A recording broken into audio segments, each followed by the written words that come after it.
نحمده ونصلي ونسلم على رسوله النبي الكريم أما بعد فأعوذ بالله من الشيطان الرجيم بسم الله الرحمن الرحيم قال الله تبارك وتعالى في القرآن المجيد ألا إن أولياء الله لا خوف عليهم ولا هم يحزنون الذين آمنوا وكانوا يتقون صدق اللہ العظیم۔ معزز حاضرین و سامعین، اللہ رب العزت کا بے پایاں فضل و احسان ہے کہ جس نے اپنی توفیق خاص اور حضور نبی اکرم صلی اللہ علیہ وآلہ وسلم کے نعرین مبارک کے تصدق سے ہمیں ایک مرتبہ پھر اپنی بارگاہ میں حاضر ہونے کی توفیق عطا فرمائے۔ دعا ہے کہ اللہ رب العزت ہماری اس حاضری کو قبول فرمائے۔ ہماری سلسلہ وار گفتگو ذکر اولیاء اس حوالے سے چل رہی تھی۔ اللہ رب العزت نے قرآن پاک کے اندر ولیوں کا تذکرہ کیسے کیا ہے، اور یہ موضوع اس لیے تھا تاکہ یہ جو غلط فہمیاں ذہنوں میں در کر آئی ہے کہ شاید اللہ کے ولی کوئی الگ سے طبقہ نہیں ہے بلکہ یہ عام لوگ ہی ہوا کرتے ہیں، یا ان کی کوئی کرامات کا ذکر نہیں ملتا ہے، یہ کسی کہانیاں ہیں، یا ان کی کوئی الگ سے عظمت اور شان نہیں ہے، ان کی صحبت میں بیٹھیں تو کیا کچھ ملتا ہے، اور ان کے واسطے اور وسیلے سے مانگے تو اللہ کا کرم کیسے ہوتا ہے۔ ان ساری چیزوں پر روشنی ڈالنے کے لیے یہ پچھلی کئی نشستوں سے ہمارا سلسلہ وار موضوع یہ چل رہا ہے کہ قرآن پاک کے اندر اللہ رب العزت نے اپنے ولیوں کا تذکرہ کیسے کیا ہے۔ سورہ کہف کی روشنی میں ہماری بات چل رہی تھی، مگر میں نے گفتگو کے عنوان کے طور پر وہی آیت کریمہ جو سورہ یونس اس کی 2 آیت کریمہ میں نے پھر تلاوت کی ہیں، جن میں اللہ رب العزت نے ارشاد فرمایا الا ان اولیاء اللہ لا خوف علیہم ولا هم یحزنون۔ فرمایا آگاہ ہو جاؤ کہ جو اللہ کے ولی ہوتے ہیں ان کو ہر خوف اور غم سے آزاد کر دیا جاتا ہے۔ اور یہ کون ہوتے ہیں؟ الذین آمنوا وکانوا یتقون۔ ان میں 2 خوبیاں ہوتی ہیں۔ پہلی خوبی یہ کہ یہ صاحبان ایمان ہوتے ہیں، اور ایمان کے ساتھ ساتھ وکانوا یتقون یہ صاحبان تقوی ہوتے ہیں۔ یہ تقوی کے نور سے اپنے من کو روشن کر لینے والے ہوتے ہیں۔ گویا جہاں ایمان اور تقوی جمع ہو جائیں وہاں سے ولایت جنم لیتی ہے۔ قرآن پاک میں پچھلی کم و بیش کو میرا خیال ہے 8-9 نشستیں ہماری ہو چکی ہیں۔ میں نے قرآن کے مختلف مقامات سے ولیوں کا ذکر کیا ہے، ان کی کرامات کا ذکر بھی کیا ہے، ان کے واسطے اور وسیلے سے مانگنے پر قرآن کیا کہتا ہے، ان کی صحبت میں رہنے سے اللہ کا کرم کیسے میسر آتا ہے، یہ بہت ساری باتیں ہو گئیں۔ اب سورہ کہف کی روشنی میں جو ہمارا مضمون چل رہا تھا، جس پر پچھلی مرتبہ ہم نے اپنی بات ختم کی تھی، وہ یہ کہ جب کوئی اللہ کے ولیوں کے ساتھ جڑ جاتا ہے تو جو کرم کی خیرات اللہ اور اس کے رسول صلی اللہ علیہ وسلم کی بارگاہ سے ان ولیوں پر آتی ہے، اسی میں سے باری تعالیٰ ان جڑنے والوں کو بھی خیرات عطا کرتا ہے۔ اور قرآن پاک میں باری تعالیٰ نے یہ بات کی تھی نُقَلِّبُهُمْ ذات الیمین و ذات الشمال۔ وہ جو 3 صدیوں تک اللہ کے ولی ایک غار کے اندر لیٹے رہے، تو باری تعالیٰ فرماتے ہیں کہ پھر ہم وقفوں کے بعد اس غار میں ان کی کروٹ بدل دیتے۔ تو یقیناً یہ کروٹ کا بدلنا بھی اللہ کا ان پر کرم تھا ایک خاص۔ اور آگے ساتھ ہی اسی آیت کریمہ کے اگلے کلمات ہیں وَقَلْبُهُمْ بَاسِطٌ ذِرَاعَيْهِ بِالْوَسِيطِ، اور ان کا کتا اپنے اگلے بازو پھیلا کر وفادار بن کر غار کے دروازے پر بیٹھا رہا۔ تو بنیادی بات جو ہماری پچھلی نشست میں چل رہی تھی کہ باری تعالیٰ نے کتے کی وفاداری کا بھی ذکر کیا، اور تفسیروں کے اندر ملتا ہے کہ جب ان ولیوں نے اسے بھگانے کی کوشش کی تھی تو اس نے اپنی پچھلی 2 ٹانگوں پر کھڑے ہو کر اور اگلے بازوؤں کو دعا کے طور پر پھیلا کر ان ولیوں سے بات کی تھی کہ مجھے بھگاؤ نہیں، انی احب اولیاء اللہ والصالحین، کہ میں اللہ کے ولیوں اور صالحین سے محبت کرنے والا ہوں، میں بھونکنے والا نہیں ہوں، مجھے اپنے سے جدا نہ کرو۔ تو وہ محبت بھی کرتا تھا، پھر اس نے ان کی مطابعت کی، ان کے پیچھے پیچھے چل پڑا، اور پھر 3 صدیوں تک استقامت کے ساتھ ڈٹ کر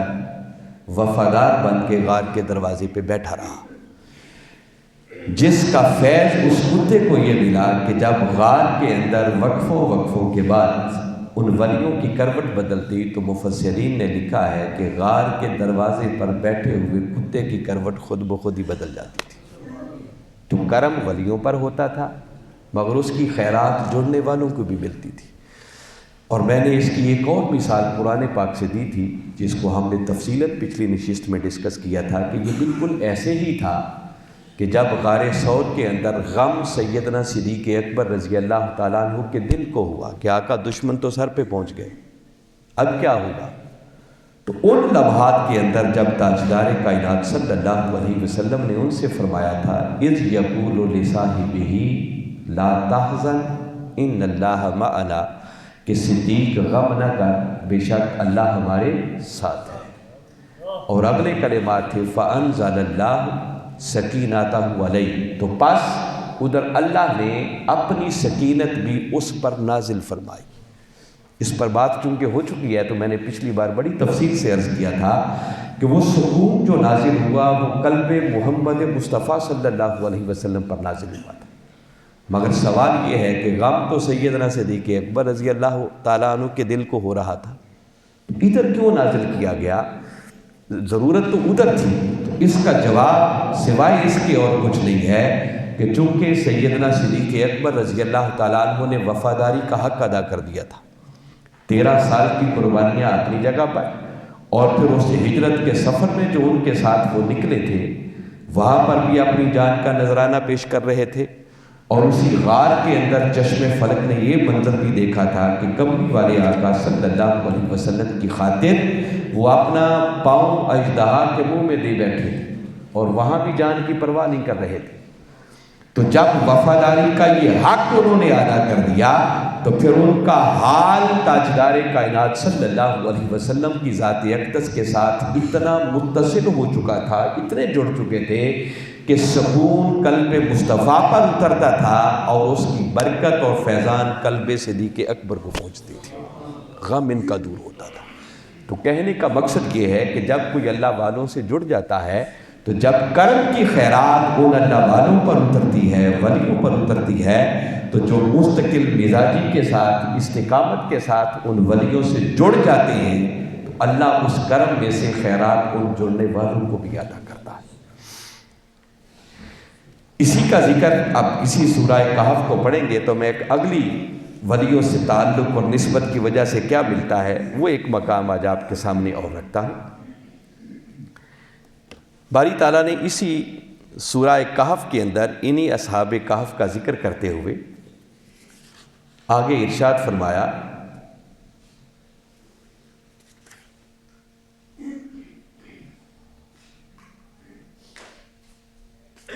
وَكَذَلِكَ أَعْثَرْنَا عَلَيْهِمْ لِيَعْلَمُوا أَنَّ وَعْدَ اللَّهِ حَقٌّ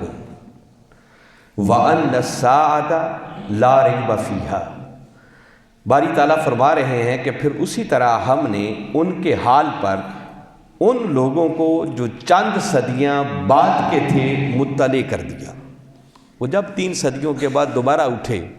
تو اب حالات بدل چکے تھے، زمانہ بدل چکا تھا، اور جب اٹھے اور بازار میں کھانا لینے کے لیے انہوں نے اپنے ایک ساتھی کو بھیجا تو تب جا کر راز کھلا جب 3 صدیوں پرانا سکہ انہوں نے جا کر ان کو کھانے کے لیے دیا تو وہ سارا حال ان پر کھل گیا۔ تو باری تعالیٰ اس کا ذکر کر رہے ہیں کہ پھر ہم نے وہ جو کئی صدیاں بعد لوگ آنے والے تھے ان کو ان اصحاب کہف کے حال سے مطلع کر دیا، ان کو آگاہ کر دیا۔ کیوں کر دیا؟ ان وعد اللہ حق، کیونکہ وہ اب ایسی قوم تھی جو قیامت کے، آخرت کے منکر تھے۔ تو باری تعالیٰ نے 3 صدیوں کے بعد ان ولیوں کو غار سے دوبارہ اٹھا کر زندہ کر کے ان کے حال سے مطلع کر کے ان لوگوں کو سمجھا دیا کہ جیسے 3 صدیوں کے بعد میں نے اپنے ولیوں کو زندہ کر دیا ہے، اسی طرح قیامت کا دن آئے گا تو تم کو اس حالت موت سے گزر جانے کے بعد بھی دوبارہ اٹھانا ہوگا، اسی طرح اٹھا دیا جائے گا۔ اور فرمایا وَأَنَّ السَّاعَةَ لَا رَيْبَ فِيهَا، تاکہ ان کو پتہ چل جائے کہ اب قیامت کے آنے میں کوئی شک باقی نہیں ہے۔ جیسے یہ 3 صدیوں کے بعد دوبارہ زندہ ہو گئے ہیں، اسی طرح باری تعالیٰ ہمیں بھی زندہ کرے گا اور قیامت واقع ہو کر رہے گی۔ ایک یہ حکمت تھی۔ آگے فرمایا اِذْ يَتَنَازَعُونَ بَيْنَهُمْ أَمْرَهُمْ، پھر وہ جو بستی والے تھے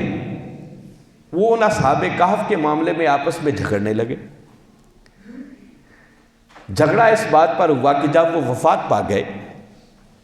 اس غار کے اندر ہی جب واپس چلے گئے اور وہیں پر ان کی وفات ہو گئی، تو اب کچھ لوگ یہ کہنے لگے فَقَالُوا بْنُوا عَلَيْهِمْ بُنْيَانًا، کچھ نے کہا کہ یادگار کے طور پر اس غار پر ایک عمارت تعمیر کر دینی چاہیے، تاکہ بعد میں آنے والوں کو بھی معلوم رہے کہ یہاں کے لوگ تھے جو 3 صدیوں کے بعد دوبارہ زندہ ہوئے تھے، اصحاب کہف کی یاد باقی رہے۔ ربهم اعلم بهم، اور ان کا رب ان کے بارے میں زیادہ بہتر جانتا ہے کہ اب اصحاب کہف کس حال میں ہیں، بس ہمیں چاہیے کہ ہم ایک یادگار کے طور پر عمارت یہاں بنا دیں۔ قال الذین غلبوا علی امرهم، مگر وہ اہل ایمان جن کو اللہ نے ان کے حال پر غلبہ عطا کیا تھا۔ اب اس کا معنی یہ ہے کہ جو ان اصحاب کہف کے حال سے زیادہ واقف تھے، جن کو اللہ نے یہ معرفت عطا کر دی تھی کہ یہ کوئی عام لوگ نہیں ہے، یہ اللہ کے خاص بندے ہیں، انہوں نے یہ کہا لَنَتَّخِذَنَّ عَلَيْهِمْ مَسْجِدًا، کہ ہم صرف یادگار کے طور پر ایک عمارت ہی نہیں بنائیں گے بلکہ ان اصحاب کہف کی غار پر ہم ایک مسجد تعمیر کریں گے۔ اب یہ جو جملہ ہے کہ اہل ایمان نے یہ کہا جو ان کے حال سے اللہ نے جن پر کرم کر دیا تھا کہ یہ کس مقام اور مرتبے کے ہیں، ان کا جملہ قرآن پاک نے محفوظ کیا ہے کہ انہوں نے کہا کہ نہیں، ہم یہاں پر مسجد بنائیں گے تاکہ لوگ یہاں پر نماز بھی پڑھیں، اللہ کی بارگاہ میں سرمسجود بھی ہوں، اور ان ولیوں کے قربت کی وجہ سے ان کو یہاں سے برکت بھی میسر آتی رہے۔ جس کا معنی جو آج کی اس نشست میں بتانا چاہ رہا ہوں کہ جو اللہ کے ولی ہوتے ہیں، جب تک وہ اس ظاہری دنیا میں ہوتے ہیں تو ان کی صحبت و فائدہ دیتی ہی ہے۔ وہ آپ سن چکے جو پچھلی کئی نشستوں یہ سارا مضمون چل رہا ہے۔ جس جگہ پر ان کے قدم لگ جاتے ہیں، جو ان کا مسکن ہوتا ہے، جو ان کا بسیرا ہوتا ہے، جیسے حضرت مریم علیہ السلام جس حجرے میں تھی، حضرت زکریا علیہ السلام نے ان کے قدموں سے لگنے والی جگہ کو وسیلہ بنا کر اللہ کی بارگاہ میں دعا کی تھی، اور اس وسیلے سے پھر ان کی دعا قبول ہو گئی، اور ابھی وہ دعا کر کے ہاتھ پلٹ کر ان کے واپس نہیں آئے تھے، انہی قدموں پر کھڑے تھے کہ باری تعالیٰ نے ملائکہ کی ایک جماعت کو بھیج کر انہیں خوشخبری سنوائی تھی کہ زکریا مبارک ہو، تیری دعا قبول ہو گئی، تیرے گھر بیٹا ہوگا، اس کا نام یحییٰ رکھنا۔ تو زندگی میں تو یہ سب کچھ ہوتا ہے، مگر قرآن کا یہ مقام بتا رہا ہے کہ ان اہل ایمان نے جب یہ کہا کہ خالی یادگار کے طور پر عمارت نہیں بنائیں گے، ہم یہاں پر مسجد تعمیر کریں گے تاکہ یہاں لوگ آ کر اللہ کی بارگاہ میں سرمسجود بھی ہوا کریں، اور ان ولیوں کی صحبت کی وجہ سے ان کو برکت بھی ملتی رہے۔ تو اس سے پتہ چلا کہ جو اللہ کے ولی ہوتے ہیں، نیک بندے ہوتے ہیں، دنیا میں تو باعث برکت ہوتے ہی ہیں، جب وہ پردہ کر جاتے ہیں تو ان کے مزارات اور ان کے دفن ہونے کی جگہ اور ان کی قبریں بھی خیر و برکت کا ذریعہ بنا کرتی ہیں، اس سے بھی برکت میسر آتی ہے۔ اسی بات کو کبھی آپ نے سمجھنا ہو تو سورہ بنی اسرائیل کو پڑھیں، اس کی پہلی آیت ہے، معروف آیت کریمہ ہے، فرمایا سبحان الذی اسریٰ بعبدہ لیلا من المسجد الحرام الی المسجد الاقصی فرمایا اللہ پاک ہے وہ اللہ یا پاک ہے وہ ذات جس نے رات کے تھوڑے سے وقت میں اپنے عبد خاص کو مسجد حرام سے مسجد اقصی تک سیر کرائی۔ جب مسجد اقصی پہ آ کر بات ختم ہوئی تو ساتھ ہی اگلے کلمات ہیں الذی بارکنا حولہ، وہ مسجد اقصی جس کے ارد گرد کے ماحول کو ہم نے بڑا برکت والا بنا دیا۔ مسجد تو مسجد رہی نا، الذی بارکنا حولہ، جس کے ارد گرد کے ماحول کو ہم نے برکت والا بنا دیا۔ تو مفسرین نے لکھا کہ وہ جو مسجد کے ارد گرد کا ماحول باعث برکت تھا، اس ماحول کے باعث برکت ہونے کی وجہ یہ تھی کہ وہاں 70,000 انبیاء کے مزارات تھے، ان کی قبریں تھیں وہاں پر، اور ان انبیاء کے مزارات اور قبروں کی وجہ سے اللہ نے اس پورے ماحول کو باعث برکت قرار دیا۔ تو بتانا یہ چاہ رہا ہوں کہ جب نیک لوگ اس دنیا سے چلے جاتے ہیں، پردہ کر جاتے ہیں، تو دنیا میں تو وہ باعث برکت ہوتے ہی ہیں، مگر چلے جانے کے بعد ان کے دفن ہونے والی جگہیں، ان کی قبریں اور ان کے مزارات وہ بھی برکت کا باعث بنتے ہیں۔ اور اسی بات کو اگر مزید ایک سند کے طور پر اور لینا ہو تو دیکھیے مسجد نبوی اللہ کا گھر ہے وہ بھی مسجد، یہ بھی مسجد۔ یہاں نماز پڑھیں تو ایک نماز کا ثواب ملتا ہے، اور مسجد نبوی میں جا کر نماز پڑھیں تو نماز آپ نے وہی پڑھنی ہے، اتنی رکھتے ہوں گی، وہی کلمات ہوں گے، مگر خود تاجدار کائنات صلی اللہ علیہ وسلم کا فرمان ہے کہ مسجد نبوی میں جو نماز ادا کرے گا اسے ایک نماز کے بدلے 50,000 نمازوں کا اجر اور ثواب ملے گا۔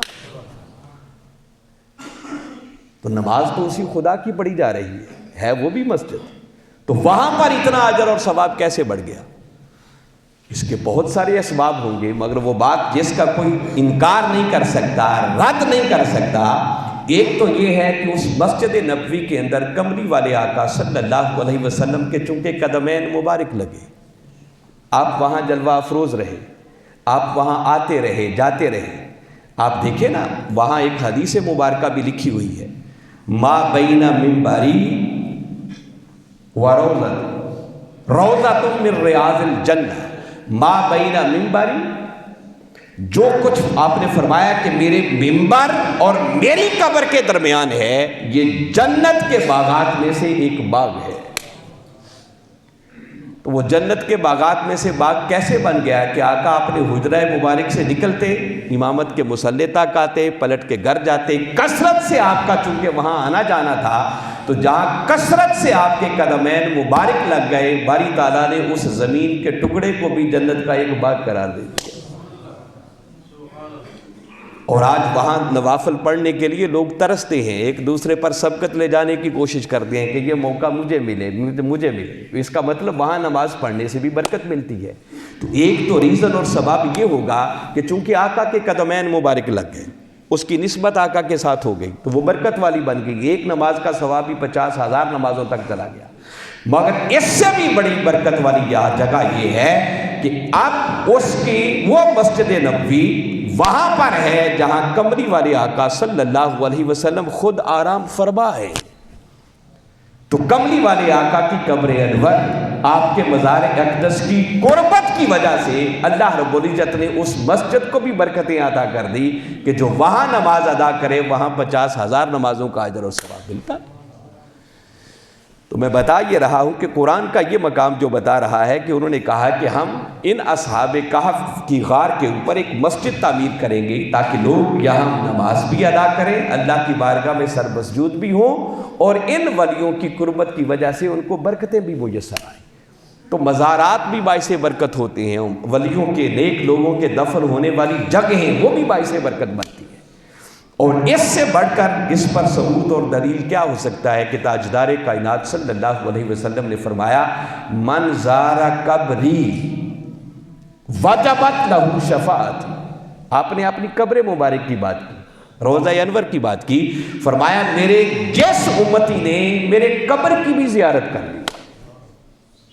قریب رہنے سے باقی برکتیں تو ایک طرف ہے نا، فرمایا جس نے صرف میری قبر کی زیارت کر دی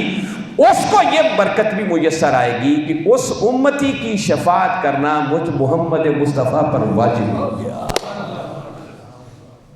اور ذرا ایک لمحے کے لیے سوچیں، جس کی شفاعت کملی والے آقا صلی اللہ علیہ وسلم فرما دیں گے، اسے جنت میں جانے سے کوئی روک سکے گا؟ یہ آقا کی قبر انور کی شان ہے، تو جنہوں نے آقا کے بکھڑے کو تک لیا ہوگا ان کی شان کا عالم کیا ہوگا، ان کا مقام و مرتبہ کیا ہوگا؟ تو میں یہ بنیادی بات بتا رہا ہوں کہ یہ قرآن کی باتیں ہیں، یہ کوئی قصے کہانیاں نہیں ہیں۔ یہ جہالت ہے، گمراہی ہے جو کہتے ہیں کہ نیک بندوں سے ملتا کچھ نہیں، ولیوں کی صحبت سے میسر کچھ نہیں آتا۔ تو ان کے پردہ کر جانے کے بعد ان کے دفن ہونے والی جگہیں، جن جگہوں پر وہ وقت گزار کے گئے ہوتے ہیں، وہ بھی برکت والی ہوتی ہیں۔ اور اسی کا ذکر آگے سنیں، انہی اصحاب کہف کا ذکر اگلی آیت کریمہ میں 7 ہی کلمات ہیں۔ فرمایا سَيَقُولُونَ ثَلَاثَةٌ رَابِعُهُمْ كَلْبُهُمْ، فرمایا آپ کچھ لوگ کہیں گے کہ وہ اصحاب کہف 3 تھے، تو سن لو اگر وہ 3 تھے تو چوتھا ان کا کتا بھی تھا۔ پھر فرمایا وَيَقُولُونَ خَمْسَةٌ، کچھ کہیں گے کہ وہ 5 تھے، اگر 5 تھے تو سَادِسُهُمْ كَلْبُهُمْ، تو چھٹا ان کا کتا بھی تھا۔ رجمم بالغیب، فرمایا یہ ان کی اندازے سے کی ہوئی باتیں ہیں۔ 3 کا ذکر کہا، لوگ کہیں گے، کچھ لوگ کہیں گے 5، جب کہا چوتھا ان کا کتا تھا، چھٹا ان کا کتا تھا، تو یہ چوتھا اور چھٹا کا ذکر جو ہو رہا ہے کہ ان کا کتا بھی تھا، یہ کلمات رب کے، یہ بندوں کے نہیں ہیں۔ فرمایا کچھ کہیں گے کہ 3 تھے، تو فرمایا اگر وہ 3 تھے تو میں خدا کہتا ہوں کہ 3 تھے مگر چوتھا ان کا کتا بھی تھا۔ کچھ کہیں گے 5 تھے، فرمایا اگر 5 تھے تو سنو اگر وہ 5 تھے تو چھٹا ان کا کتا بھی تھا۔ وَيَقُولُونَ سَبْعَةٌ، اور کچھ کہیں گے کہ وہ 7 تھے، تو فرمایا اگر وہ 7 تھے تو سنو وَثَامِنُهُمْ كَلْبُهُمْ، تو پھر 8واں ان کا کتا بھی تھا۔ گویا میں بتا رہا ہوں کہ ولیوں کی صحبت اور سنگت کیا فائدہ دیتی ہے کہ اب وہ کتا ہے، مگر اللہ رب العزت نے جب اس کتے نے محبت، مطابعت اور استقامت کا حق ادا کر دیا اور 3 صدیوں تک وفادار بن کر ان کے غار کے دروازے پر بیٹھا رہا، تو اللہ نے گوارا نہیں کیا کہ ذکر ولیوں کا ہو اور کتا ساتھ ذکر سے محروم رہ جائے۔ اللہ نے اس کتے کے ذکر کو بھی ہمیشہ ہمیشہ کے لیے قرآن کا حصہ بنا دیا۔ اب وہ پردہ کر گئے، ولی چلے گئے، مگر جب تک ولیوں کا ذکر ہوتا رہے گا، ساتھ ان کے ساتھ جڑنے والے کتے کا بھی ذکر ہوتا ہی رہے گا۔ یہ بنیادی بات بتانا چاہ رہا ہوں۔ ماشاءاللہ ماشاءاللہ ماشاءاللہ، یہ بھی میرے استاد مکرم بھی ہیں، پروفیسر ممتاز حسین صاحب۔ میں کالج لائف میں ان کے دور میں گورنمنٹ ڈگری کالج گوجرا میں پڑھتا رہا ہوں، وہاں سے میں نے FSc اور BSc کی ہے۔ شفقت فرمائیے، ہم آپ کو ویلکم کہتے ہیں۔ ماشاءاللہ، اس میں کوئی شک نہیں۔ سبحان اللہ سبحان اللہ۔ تو میں بتا یہ رہا تھا کہ ان کی ظاہری حیات مبارکہ میں بھی برکتیں ملتی ہیں، اور جب وہ پردہ کر جائیں تو اس کے بعد بھی برکتیں میسر آیا کرتی ہیں۔ تو باری تعالیٰ نے یہ تفصیل کے ساتھ سارا ذکر کیا۔ اب چونکہ دامن وقت میں اس سے زیادہ ہمارے پاس آگے گنجائش نہیں ہوگی، تو میں یہ آیت پر ختم کرنا چاہتا ہوں۔ جب یہ سارا ذکر کر کے باری تعالیٰ نے اس مضمون کے بعد ایک بڑی خاص آیت وارد فرمائی ہے، جس کو گھر جا کے آپ ضرور پڑھیں اور اس کو سنیں کہ اللہ رب العزت نے اینڈ کس بات پر کیا اس وقت۔ جب یہ سارا اصحاب کہف اور ولیوں کا ذکر کر دیا، تو آگے باری تعالیٰ نے ایک میسج اور پیغام کے طور پر امت کو مخاطب کر کے، ہم لوگوں کو مخاطب کر کے یہ پیغام دیا۔ فرمایا وَاصْبِرْ نَفْسَكَ، یہ سورہ کہف ہی کی 28ویں آیت ہے، جہاں یہ مضمون چل رہا ہے نا، آگے چل کر یہ مضمون ساتھ ایڈ کر دیا۔ فرمایا وَاصْبِرْ نَفْسَكَ مَعَ الَّذِينَ يَدْعُونَ رَبَّهُمْ بِالْغَدَاةِ وَالْعَشِيِّ يُرِيدُونَ وَجْهَهُ وَلَا تَعْدُ عَيْنَاكَ عَنْهُمْ۔ اب باری تعالیٰ فرما رہے ہیں کہ بندے، جس طرح تو نے یہ اصحاب کہف کی بات سن لی، ان ولیوں کی سارا کہانی آپ نے سماعت کر لی کہ ان کے ساتھ کتا تھا، جب کتا وفادار بن کے جڑا رہا تو جب ولیوں پر کرم کی خیرات اترتی تھی تو کتا بھی محروم نہیں رہتا تھا۔ فرمایا اب جب تو نے یہ ساری بات سن لی تو اب تیرے لیے حکم یہ ہے کہ وَاصْبِرْ نَفْسَكَ مَعَ يَدْعُونَ رَبَّهُمْ بِالْغَدَاةِ وَالْعَشِيِّ، بندے اب تو خود کو ان ولیوں کے ساتھ، ان بندوں کے ساتھ جوڑے رکھ، خود کو ان کی صحبت میں جمائے رکھ، اپنے آپ کو ان کے ساتھ روکے رکھ۔ کن کے ساتھ؟ فرمایا جو صبح و شام اپنے مولا کو یاد کرتے رہتے ہیں، اپنے مولا کا نام جپتے رہتے ہیں، اپنے مولا کی عبادت میں مشغول رہتے ہیں۔ بندے اب تو خود کو ان ولیوں کے ساتھ جوڑ لے، ایسے لوگوں کے ساتھ جڑ جا۔ اگر تو ان کے ساتھ جڑ جائے گا تو جیسے کتا وفادار بن کر اصحاب کہف کے ساتھ جڑا، وہ فیض سے محروم نہیں رہا، تو جب تو میرے ولیوں کے ساتھ جڑ جائے گا تو ان کی صحبت اور سنگت تیرے لیے بھی باعث برکت اور باعث خیر ہو جائے گی۔ تو حکم دیا کہ ان کے ساتھ جڑ۔ کون سے اللہ کے ولی؟ فرمایا جو ہر وقت اللہ کی یاد میں مگن رہتے ہیں اور اس کی یاد، اس کا ذکر، اس کی عبادت کرتے صرف اس لیے ہیں یریدون وجہہ، کہ وہ ہر وقت اس کے مکھڑے کے طلبگار ہوتے ہیں، اس کی رضا چاہتے ہیں، اس کی رضا کی خاطر یہ سارا کچھ اس کا ذکر اور عبادت کرتے ہیں۔ وَلَا تَعْدُ عَيْنَاكَ عَنْهُمْ، اور اے بندے اس طرح پھر ان کے ساتھ وفادار بن کے جڑے رہنا کہ کبھی تیری آنکھیں ان سے ہٹنے نہ پائیں، ہر وقت ان کو تکتے رہنا، تیری توجہ کا مرکز و محور میرے وہ ولی، میرے نیک بندے رہنے چاہیے۔ فرمایا ان کے ساتھ جڑ جا۔ وَلَا تَعْدُ عَيْنَاكَ عَنْهُمْ تُرِيدُ زِينَةَ الْحَيَاةِ الدُّنْيَا، اور بندے کبھی دنیا کی زیب و زینت کی خاطر اور دنیا کے حصول کی خاطر اپنی نظروں کو ان ولیوں سے نہ ہٹا لینا۔ تیری نگاہیں ہر وقت میرے ان ولیوں پر لگی رہنی چاہیے۔ جب تو وفادار بن کر استقامت کے ساتھ ان ولیوں کے ساتھ جڑ جائے گا تو تیرا جڑ جانا یقیناً جب ولیوں پر کرم کی خیرات اترے گی تو تم جڑنے والوں کو بھی محروم نہیں رکھا جائے گا۔ جیسے اصحاب کہف کے کتے کو خیرات ملتی تھی، ایسے تجھے بھی ان ولیوں کے جوڑنے سے خیرات میسر آتی رہے گی۔ اللہ تعالیٰ نے پورے مضمون کو کلوز کر کے حکم دیا، تو گویا ولیوں کے ساتھ نسبت قائم کرنا، ان کے ساتھ جڑنا اور ان کے ساتھ استقامت کے ساتھ جڑے رہنا، اس کا حکم بھی خود قرآن دے رہا ہے۔ یہ تو صرف سورہ کہف ہے نا، انشاءاللہ اگلی نشست کے اندر پھر قرآن پاک کے ہم دیگر مقامات کو ساتھ ملائیں گے اور دیکھیں گے قرآن کہاں کہاں کس انداز میں ولیوں کے ساتھ جڑنے کا حکم دیتا ہے۔ تو یہ صرف ایک آیت کریمہ میں نے آپ کے سامنے رکھی جو اس واقعے کے بالکل ہے، اور ساتھ باری تعالیٰ نے آگے فرمایا وَلَا تُطِعْ مَنْ أَغْفَلْنَا قَلْبَهُ عَنْ ذِكْرِنَا، اور بندے کبھی ان لوگوں کی صحبت میں نہیں بیٹھنا، ان کی اطاعت نہیں کرنی جن کے دلوں کو ہم اپنی یاد سے غافل کر دیا ہے، ہم نے غافل کر دیا،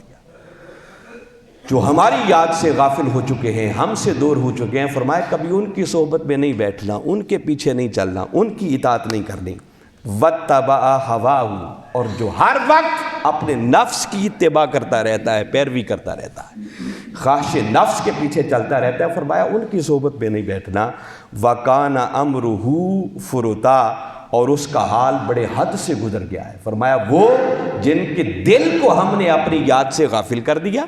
اور ہر وقت خواہش نفس کے پیچھے لگا رہتا ہے، اور ان کا حال اس قدر برا ہو چکا ہے کہ حد سے گزر گیا ہے۔ فرمایا بندی ان کی صحبت میں نہیں جانا، بلکہ ان کی صحبت میں خود کو جوڑے رکھنا ہے جو صبح و شام میری یاد میں مشغول رہتے ہیں، اور ان کا منشا صرف ایک ہوتا ہے کہ مولا ہم سے راضی ہو جائے۔